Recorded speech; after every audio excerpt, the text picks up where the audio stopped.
Hello everyone, welcome to the Manolo classes. I am Naresh Sharma and going to discuss with you an important topic जो recent कुछ time में बहुत ज्यादा news में रहा और इस इशू को लेकर के सोशल मीडिया पर स्पेशली एक डिबेट जैसी जो है स्टार्ट हो गई। न्यूज़पेपर्स में, इलेक्ट्रॉनिक मीडिया में, प्रिंट मीडिया में, सोशल मीडिया में बहुत जगह ये डिबेट हमें देखने को मिली। इस पर बहुत सारे आईएएस और आईपीएस ऑफिसर्स ने अपने कुछ कमेंट्स कर दिए थे कि जो डिसेबल्ड पीपल हैं उनके लिए रिजर्वेशन मिलना चाहिए, नहीं मिलना चाहिए, या there should be some review of this disability based reservation. So इसको लेकर के काफी सारी डिबेट हमारे पास रही।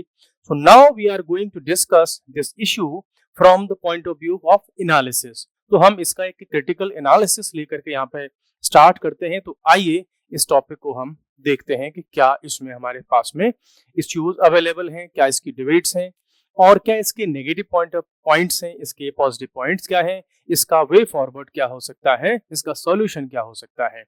सो सबसे पहले हम देखते हैं कि इशू क्या है।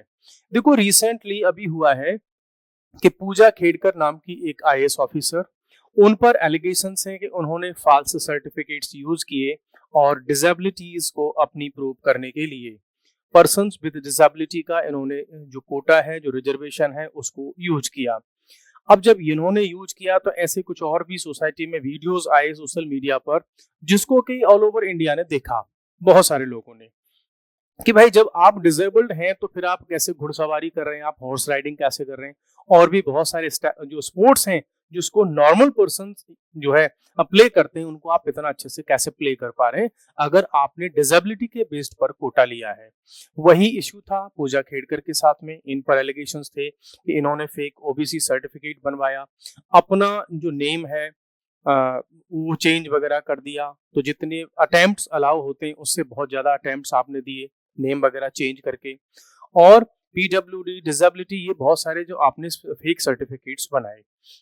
इस पर फिर गवर्नमेंट की तरफ से एक कमेंट आया और ये कमेंट था नीति आयोग के जो फॉर्मर सीईओ हैं, उन्होंने इस पर कुछ अपना सजेशन दिया। उन्होंने क्या कहा कि reviewing P W reservations specifically mentioning mental disabilities which led to controversy.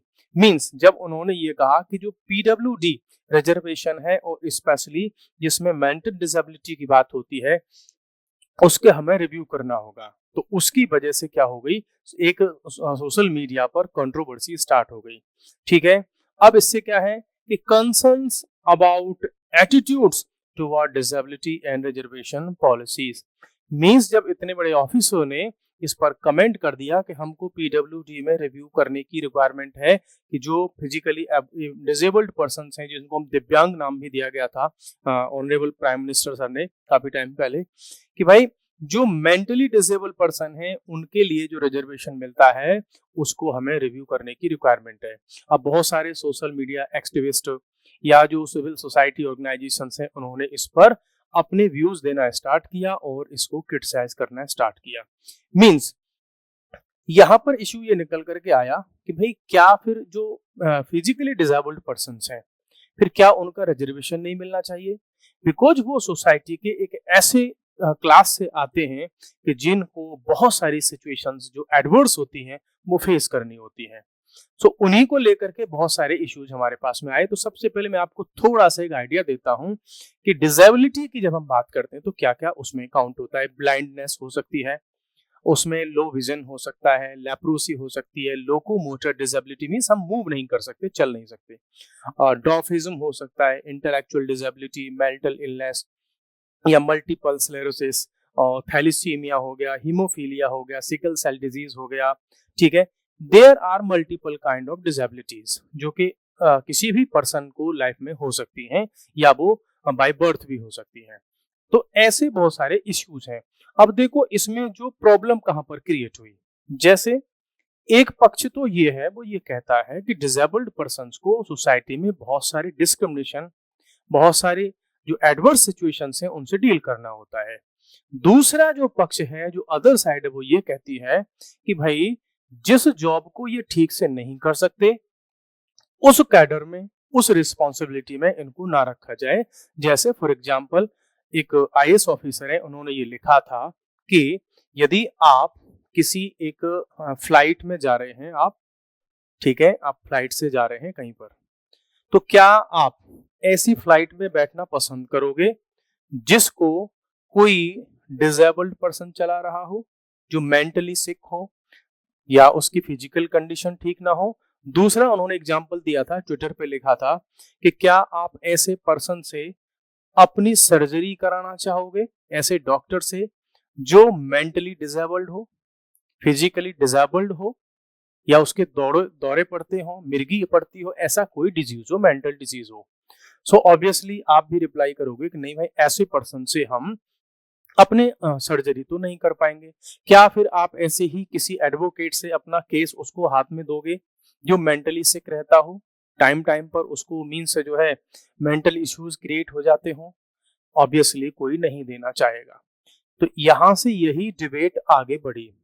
उस डिबेट में यह कहा गया कि यदि कोई पर्सन ब्लाइंड है तो क्या भाई इस पर्सन को हम आईपीएस की कैडर में डाल सकते हैं?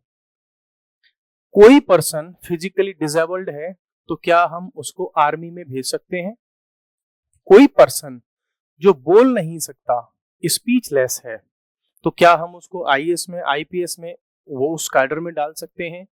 ऑब्वियसली आंसर आएगा कि इनसर्टेनिटी मींस बाकी सबके अपने व्यूज हो सकते हैं कि नहीं, उसमें हम नहीं डाल सकते। मींस ऐसे कैंडिडेट्स के साथ में फुल सिंपैथी है, बट उन कैंडिडेट्स को ऐसी सर्विस में न भेजें जिस सर्विस में वो जो उनकी डिसेबिलिटी है वो एक बैरियर बन जाए।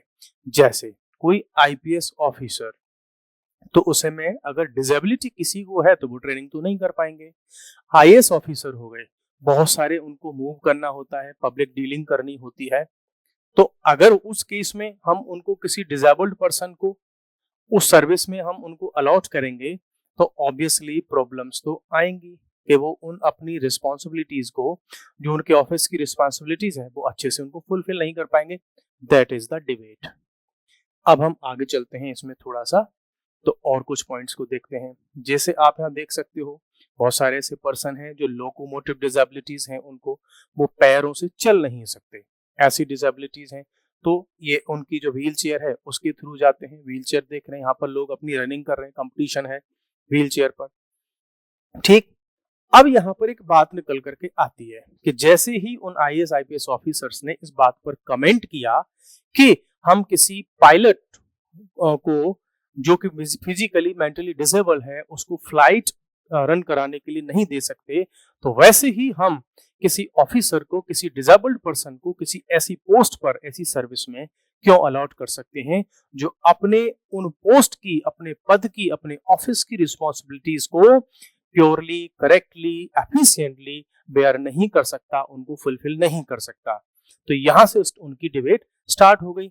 अब देखो, इसके अगेंस्ट में इस जो कमेंट था, तो कुछ हमारे पास लोगों के व्यूज आए, मींस न्यूज़पेपर्स में, सोशल मीडिया में, कि भाई क्या एक्चुअल में है इस रिजर्वेशन के पीछे, इसके अदर एस्पेक्ट क्या है। ये कह रहे हैं कि डीप रूटेड एबलिज्म, मींस जो एबल लोग हैं, सारी चीजें उन्हीं को ध्यान में रखते हुए पॉलिसीज बनाई जाती हैं। भाई आप ट्रेन में जा रहे हैं तो बैठने की सीट एबल लोगों के अकॉर्डिंग है। आप वहां पर पानी पीने जाएंगे तो जो वहां पर टैप लगा हुआ है रेलवे में, वो भी एबल मींस फिजिकली जो ठीक ठाक लोग हैं, फिजिकली फिट हैं, जो पानी पी सकते हैं, उनके अकॉर्डिंग है। आप वॉशरूम जाएंगे, वो भी नॉर्मल लोगों के हिसाब से ही बने हुए हैं। तो ये कह रहे हैं कि सारी पॉलिसीज अगर एबल लोगों को ध्यान में रख करके बनाई जाएंगी तो जो डिसेबल्ड पीपल हैं, क्या वो सोसाइटी का पार्ट नहीं है? भाई आप बस में चढ़ने के लिए कुछ ऐसा सिस्टम भी तैयार करो कि जो डिसेबल्ड पीपल हैं वो भी उसमें बैठ सकें। आप न्यूज़पेपर्स प्रिंट कर रहे हैं, सोशल मीडिया में आप जो है वीडियोस आ रहे हैं, आपने एटीएम बनाया, आपने बैंकिंग सर्विस को जो है बनाया, मींस आपने एजुकेशनल इंस्टीट्यूशंस को बनाया, सारे की सारी जगह हम देखेंगे तो नॉर्मल स्टेयर्स मिलेंगी हमको, वहां पर क्लासरूम की चेयर्स भी हमें नॉर्मल लोगों के अकॉर्डिंग मिलेंगी। सो ये कह रहे हैं कि हम उन डिसेबल्ड पीपल को ठीक से देख ही नहीं रहे।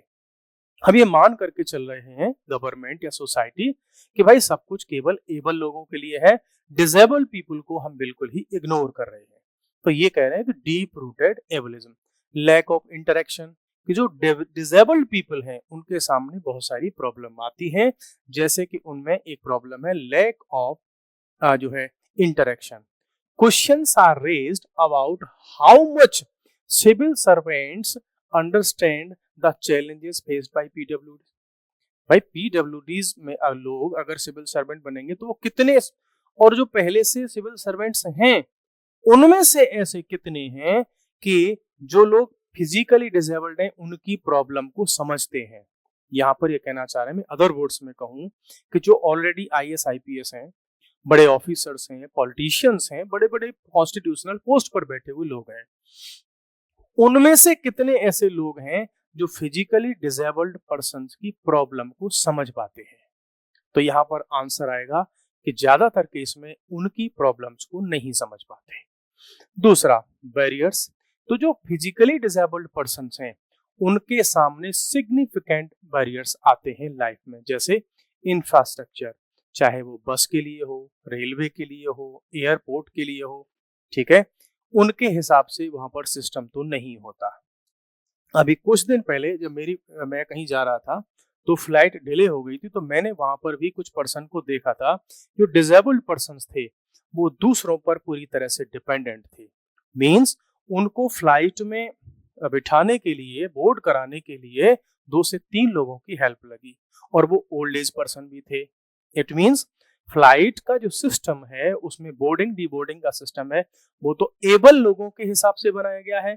तो ऐसा ही इंफ्रास्ट्रक्चर आपको स्कूल्स में, कॉलेजेस में, हॉस्पिटल्स में, रेलवेज में, एयरपोर्ट्स पर, बस स्टॉप्स पर, सब कुछ आपको एबल लोगों के अकॉर्डिंग मिलेगा। इंफ्रास्ट्रक्चर डिसेबल्ड पीपल के लिए बहुत रेयर केस में मिलता है आपको।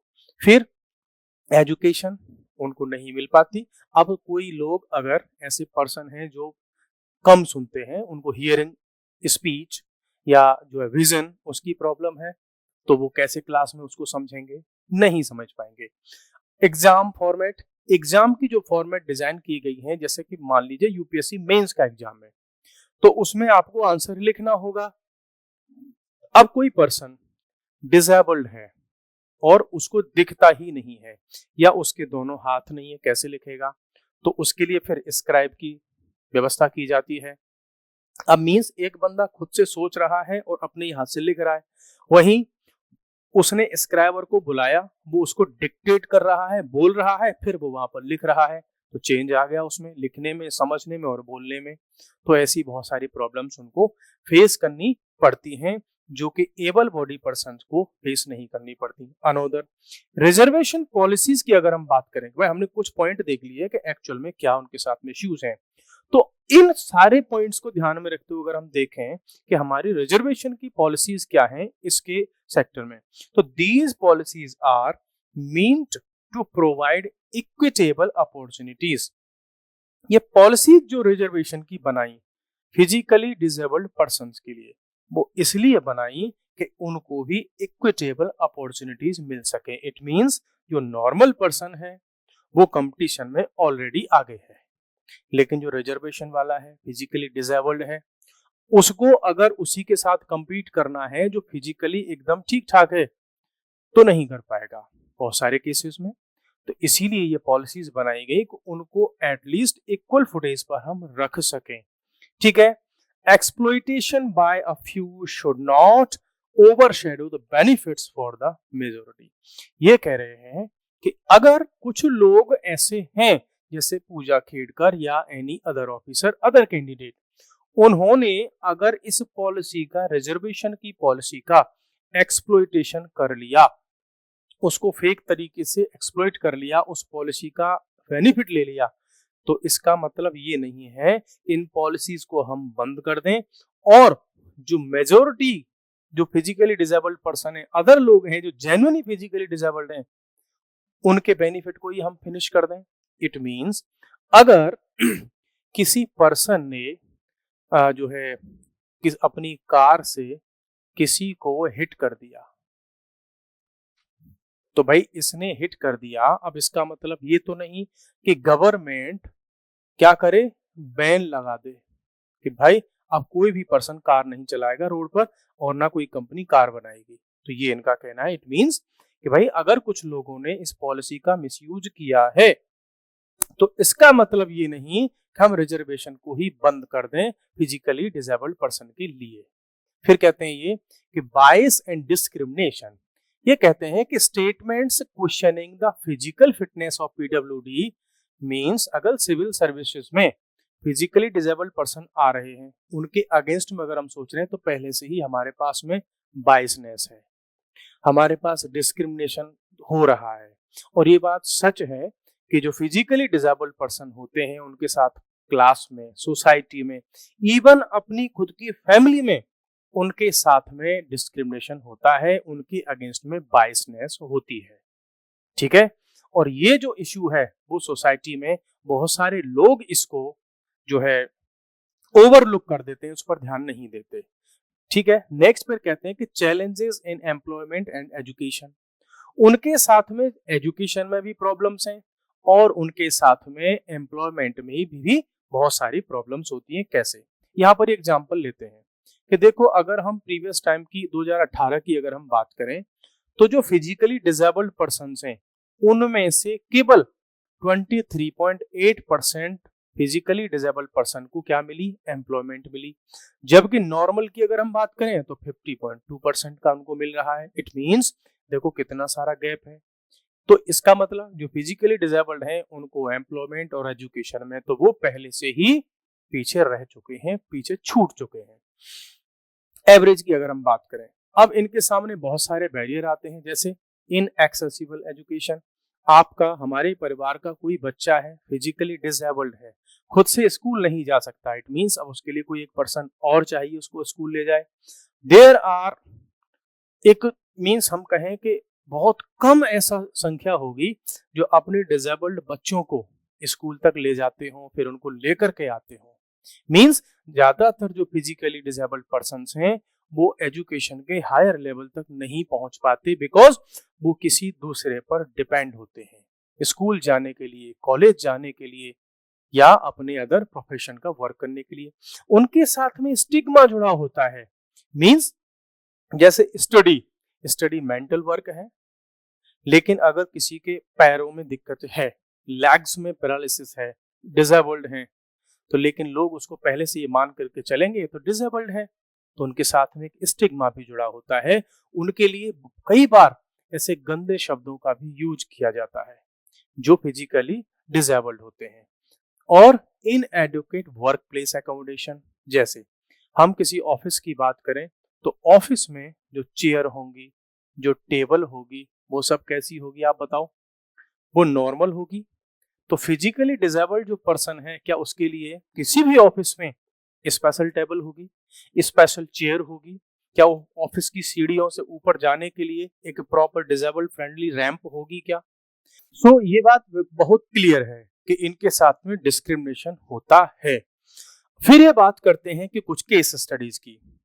इन्होंने इस केस स्टडीज में बात की है कार्तिक कंसल की और इरा सिंघल की, कि इन लोगों ने यूपीएससी में सिलेक्शन लिया, टॉप किया। इरा सिंघल ने तो टॉप किया, लेकिन फिर भी यूपीएससी ने इनको रिकमेंड नहीं किया, तो इनको बाद में फिर जो है एडमिनिस्ट्रेटिव ट्रिब्यूनल में इस अपना केस डालना पड़ा, तब जाकर के इनको अपॉइंटमेंट मिला।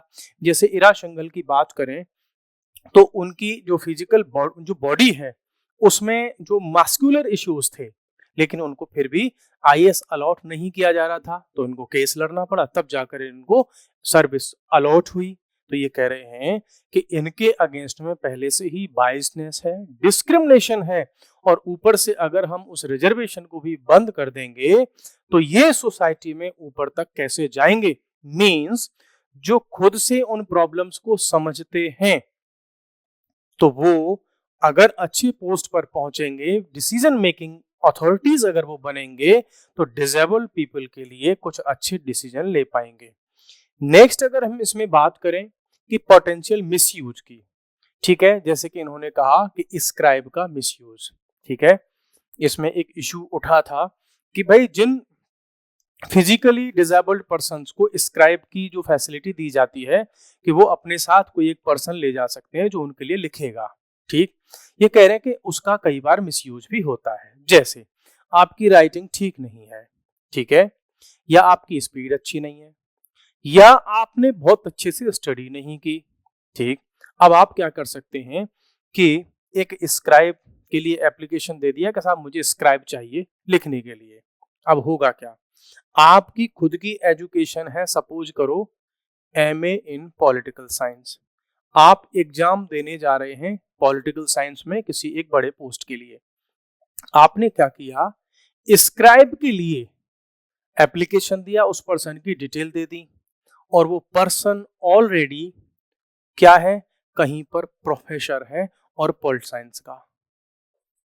इट मींस आपने खुद एमए पॉल साइंस किया हुआ है, अगला व्यक्ति नेट जेआरएफ क्वालिफाई करके ऑलरेडी पॉलिटिकल साइंस का प्रोफेसर है, आप उसको ले गए स्क्राइब के लिए।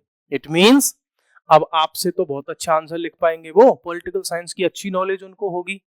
तो इट मींस क्या मतलब हुआ कि कई बार लोग स्क्राइब का मिसयूज करते हैं और एग्जाम को क्वालिफाई कर जाते हैं। ठीक है, फिर ये कहते हैं कि सर्टिफिकेशन सिस्टम के फ्लॉज भी हैं इसमें। जब हम डिसेबल पर्संस को डिसेबिलिटी सर्टिफिकेट देते हैं तो उसमें बहुत सारे लूप होल्स हैं। जैसे ये बात करते हैं कि the percentage based certification system for disabilities is criticised for किसके लिए, being outdated, functional limitations should be the focus, not just medical percentage. It means अभी तक जो सिस्टम है डिसेबिलिटी सर्टिफिकेट का वो ये है कि आप 40% डिसेबल हैं, आप 50% डिसेबल हैं, आप 60% डिसेबल हैं बॉडी से। इट मींस सबको आपने एक ही कैटेगरी में रख दिया, जबकि उनका ये कहना है कि डिसेबिलिटी सर्टिफिकेट आप दे रहे हैं तो उसमें सिस्टम ये लेकर के आइए कि कोई पर्सन मींस मूव करने में उसको डिसेबिलिटी है, उसको विजन की डिसेबिलिटी है, उसको हैंड्स जो हैं उसके उसमें कोई डिसेबिलिटी है, उसको हियरिंग की डिसेबिलिटी है, उसके हिसाब से रखिए कि वो ये वाला काम ठीक से नहीं कर पाएगा। आप सबको बस एक सिस्टम रख रखा है, परसेंटेज बेस पर आपने रखा हुआ है, तो बोला हमें इसको भी रिफॉर्म करना होगा। ये भी एक बड़ा प्रॉब्लम है डिसेबिलिटी के बेसिस पर जो सर्टिफिकेट मिलते हैं। फिर कहते हैं इनकंसिस्टेंसीज, कैसे, डिस्क्रिपेंसीज बिटवीन गवर्नमेंट की डिसेबिलिटी और यूपीएससी का असेसमेंट। इट मींस गवर्नमेंट अपने लिए जब डिसेबल्ड सर्टिफिकेट के कुछ रूल्स बनाती है तो वो कुछ और हैं, और यूपीएससी जिस बेसिस पर जो है उसका असेसमेंट करती है कैंडिडेट का वो कुछ और है। तो उसमें भी डिस्क्रिमिनेशन है, उसमें भी डिफरेंसेस हैं। जब गवर्नमेंट खुद अपने डिपार्टमेंट्स में, ऑफिस में अपने उन डिस्क्रिमिनेशन को, उस डिस्क्रिपेंसी को सॉल्व नहीं कर पा रही है तो लोग फिर इसका मिसयूज तो करेंगे ही। फिर ये कहते हैं कि हिडन डिसेबिलिटीज, भाई मान लीजिए आपने बहुत सारे ऐसे सर्टिफिकेट बना रहे हो परसेंटेज बेसिस पर, कुछ डिसेबिलिटीज ऐसी भी होती हैं जो हिडन होती हैं, उसको आप नहीं चेक कर सकते। साइकोलॉजिकल इशू हो गया, कोई मेंटल इशू हो गया, उसको आप कैसे डील करोगे, कैसे आप उसको चेक करोगे। किसी को अचानक से मिर्गी का मींस चक्कर आता है उसको, मान लो, आप कैसे उसको चेक करोगे कि कितने परसेंट वो डिसेबल्ड है। बिकॉज अभी तक इंडिया में उस तरीके की मशीन नहीं है, और वर्ल्ड लेवल पर भी कई बार नहीं है ऐसी मशीन्स कि आपको ऐसी हिडन डिसेबिलिटीज को चेक करके बता सकें। फिर है कि जब ऐसे बहुत सारे इश्यूज हैं, if we have such kind of multiple issues then what are the recommendations, कि इसमें एक्सपर्ट्स ने क्या क्या रिकमेंडेशंस दी हैं। जैसे उन्होंने कहा है एड्रेस सिस्टमेटिक इश्यूज, बोला पहले तो उन इश्यूज को सॉल्व करो जो एक सिस्टम डेवलप जो उनका हो चुका है। जैसे ये बात करते हैं इंप्रूविंग द सर्टिफिकेशन सिस्टम, बोला आप अपने जो सर्टिफिकेशन सिस्टम है पहले तो उसको रिजॉल्व करो।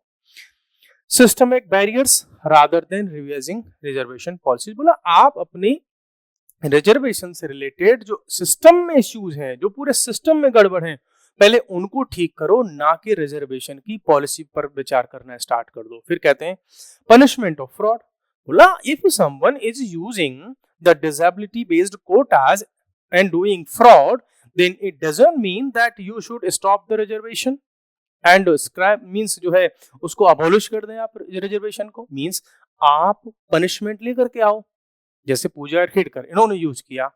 तो भाई ऐसे लोगों को अच्छे से आप उनका असेसमेंट करो, टेस्ट करो, इन्वेस्टिगेशन करो और स्ट्रिंजेंट एकदम भयंकर वाला इनको पनिशमेंट दो आप कि 10-20 साल की उनको आपने जो है जेल के लिए उनको पहुंचा दिया।